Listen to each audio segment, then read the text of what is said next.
नमस्कार दोस्तों दिलकश अंदाज के लिए फेमस और ज़िंदगी को सिर्फ अपनी मर्जी से जीने वाले बॉलीवुड एक्टर फिरोज़ खान को भला कौन नहीं जानता। आज हम फिरोज़ खान की निजी ज़िंदगी के वो राज बताएंगे कि कैसे उन्हें प्यार होकर भी नहीं हुआ और प्रेम कहानी भी बन गई। फिरोज़ खान फिल्म कुर्बानी से सभी के दिलों में राज करने वाले एक्टर अपने स्टाइल और शौक के लिए हमेशा याद किए जाएंगे। बॉलीवुड इंडस्ट्री में उनकी जगह कोई दूसरा एक्टर नहीं ले सकता। इनका जन्म 25 सितंबर साल 1939 को बेंगलोर में हुआ था। वहीं से प्रारंभिक शिक्षा पूरी करने के बाद आगे की पढ़ाई के लिए उन्होंने मुंबई का रुख किया। इनके पिता सादिक खान अफगानी थे, जबकि मां फातिमा ईरान देश से ताल्लुक़ रखती थी। Hollywood star fan Firoz Khan लंबी कद काठी और गोरे रंग के धनी थे। दोस्तों और रिश्तेदारों से मिल रही तारीफों ने उन्हें यह एहसास दिला दिया था कि वो एक खूबसूरत शख्स हैं और उनकी जगह फिल्मी दुनिया में है। इसलिए उन्होंने सिनेमा की दुनिया का रुख किया। 50 सालों तक फिल्म इंडस्ट्री में बने रहे फनकार फिरोज़ खान ने अपने पूरे करियर में 57 फिल्में की हैं। ज़्यादातर फिल्मों में उनका नाम राजेश या राकेश हुआ। महज 18 साल की उम्र में फिल्मी दुनिया में कदम रखने वाले अभिनेता फिरोज़ खान ने अपने करियर की शुरुआत साल 1957 में आई फिल्म जमाना में सहायक अभिनेता के रूप में की थी। इसके बाद अगले लगभग 3 साल तक उन्हें सहायक अभिनेता के रूप में ही फिल्में मिली, जिसमें दीदी जो साल 1959 में बनाई गई थी और घर की लाज जो साल 1960 में।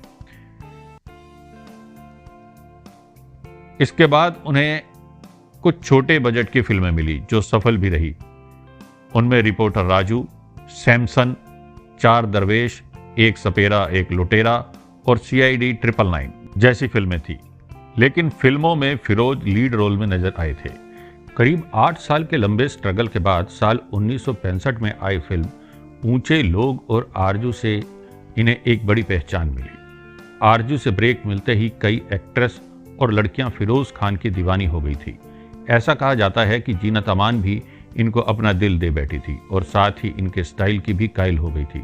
मगर फिरोज़ खान को कभी इससे फ़र्क नहीं पड़ता था। वो अपने आप को कैसानोवा, अय्याश और लड़कियों की इज्जत करने वाला मानते थे। एक इंटरव्यू के दौरान फिरोज़ ने बताया था, जब मैं कुंवारा था तब मैं काफ़ी कैसानोवा था और अक्सर क्लब और पार्टियों में बॉलीवुड की सबसे खूबसूरत महिलाओं के साथ देखा जाता था। मैं महिलाओं के साथ सम्मान से रहता हूं और यह मेरी बड़ी संख्या में महिला मित्रों की संख्या बताती है। दुर्भाग्य से मुझे कुछ लोगों द्वारा एक व्यभिचारी के रूप में ब्रांडेड किया गया था। बॉलीवुड में पूरी रंगबाजी से व अपनी शर्तों पर फिल्में करने वाले एक्टर फिरोज़ खान का दिल सुंदरी खान पर आया था। सुंदरी और फिरोज़ की मुलाकात एक पार्टी के दौरान हुई थी, जिसके बाद दोनों एक दूसरे के साथ डेटिंग करने लगे थे। करीब 5 साल तक रिलेशनशिप में रहने के बाद दोनों ने शादी करने का फैसला किया था।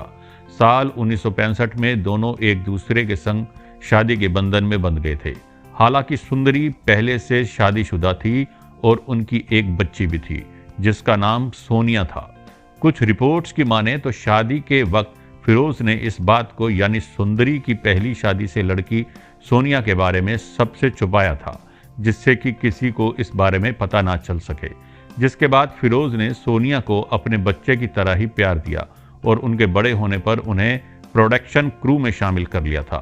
सोनिया की शादी बिजनेसमैन राजेंद्र सेठिया से हुई थी, लेकिन एक कार एक्सीडेंट में उनकी मौत हो गई थी।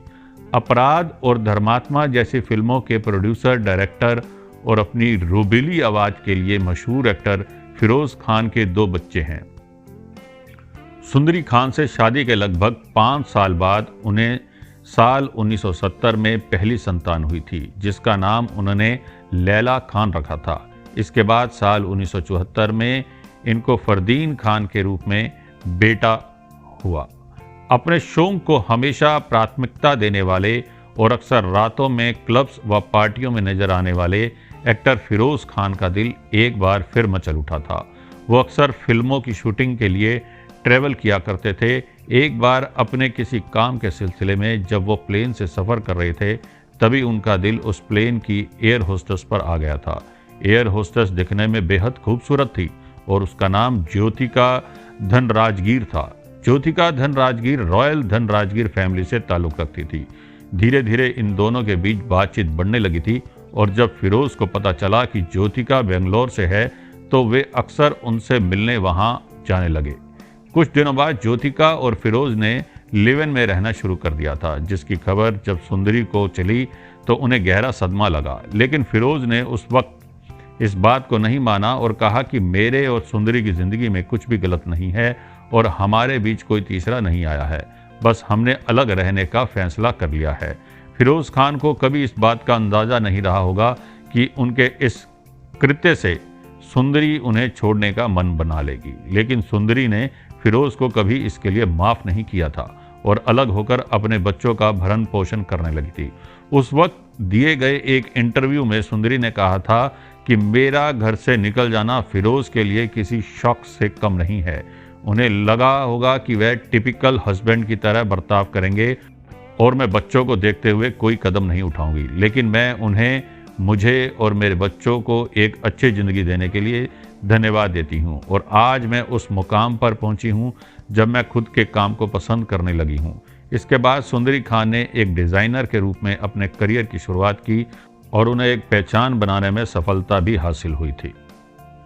सुंदरी खान से तलाक होने के लगभग 2 साल बाद ज्योतिका धनराजगीर ने भी फिरोज खान को छोड़ दिया था और विदेश चली गई थी। इसके जिम्मेदार भी खुद फिरोज ही थे। दरअसल एक इंटरव्यू के दौरान जब फिरोज से ज्योतिका के बारे में पूछा गया तब उन्होंने 10 साल से साथ रह रहे अपने लिव इन पार्टनर को पहचानने तक से इनकार कर दिया था। दूसरी तरफ ज्योतिका के बार बार कहने के बावजूद वो शादी के लिए ही नहीं मान रहे थे। इससे तंग होकर हारी हुई ज्योतिका ने अपने टूटे दिल के टुकड़ों को सहेज कर फिरोज से जुदा होने का कठिन फैसला ले लिया था। ज्योतिका के चले जाने के बाद फिरोज फिर से सुंदरी के साथ रहने चले आए थे, लेकिन अब रिश्ते में वो पहली जैसी बात नहीं थी। सुंदरी जहां घर में ग्राउंड फ्लोर पर रहती थी, वहीं फिरोज को पहले माले पर रहना पड़ा था। कुछ दिनों तक साथ में रहने के बाद फिरोज ने बेंगलोर शिफ्ट होने का मन बना लिया और वहां अपने फार्म हाउस में जाकर रहने लगे थे। फिरोज को घोड़ों का बहुत शौक था और वो अक्सर अपने फार्म हाउस पर घुड़सवारी किया करते थे। अपने एक बयान में उन्होंने कहा था कि भले ही हमारा डिवोर्स हो गया हो, लेकिन हमारी फीलिंग्स और कमिटमेंट अपने बच्चों को लेकर कम नहीं हुई हैं। साल 2000 में जब उन्हें पता चला कि उन्हें कैंसर है तो उसका इलाज कराने लगे थे। इसके बाद इसी बीमारी की वजह से साल 2009 में वो इस दुनिया से रुखसत हो गई। साल 2007 में आई अनीस बज़मी की फिल्म वेलकम उनकी ज़िंदगी की आखिरी मूवी थी। इसमें उनका किरदार RDX बॉस आज तक लोगों के दिमाग में है। बॉलीवुड के इस जिंदादिली शख्सियत की ज़िंदगी के बारे में जानकर आपको कैसा लगा दोस्तों? अगर स्टोरी पसंद आई हो तो कमेंट जरूर करिए, लाइक शेयर सब्सक्राइब जरूर करिए। धन्यवाद दोस्तों, नमस्कार।